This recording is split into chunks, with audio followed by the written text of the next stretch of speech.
राजू शेट्टी सदाभाऊ खोत एकाच सोफ्यावर बसल्याची माहिती मिळते। इंदापूर कोर्टात कट्टर विरोधक एकत्र दिसल्याचं आपल्याला पाहायला मिळते। सरकार विरोधात लढण्याची हिम्मत त्यांच्यात नाहीये असा टोला राजू शेट्टींचा सदाभाऊ खोतांना होता आणि आता आपण पाहतोय सोफ्यावर दोघे नेते एकत्र बसल्याचं आपल्याला बघायला मिळते।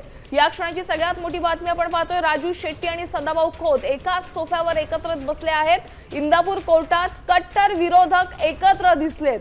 राजू शेट्टींनी सदाभाऊ खोतांना टोला देखील दिलेला होता आणि त्यानंतर आता दोघे नेते एकाच सोफ्यावर बसल्याचं आपल्याला बघायला मिळतंय। शेट्टी साहेब, तुम्ही आणि सदाभाऊ खोत एका केससाठी एकत्र दिसला, शेतकऱ्यांच्या प्रश्नासाठी पुढे एकत्र दिसणार का? त्यासाठी काही धोरणं बदलावी लागतील। सरकारच्या विरोधात ताकदीने उभा राहण्याची हिम्मत दाखवावी लागेल। ती हिम्मत सगळ्यांच्यामध्ये असेलच याची गॅरंटी मी देऊ शकत नाही।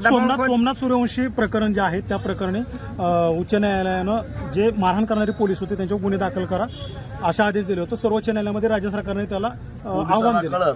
वरिष्ठांचं ऐकून जर का निरपराध लोकांच्यावर मारहाण केली तर काय होतंय हे कळलं आता पोलिसांना।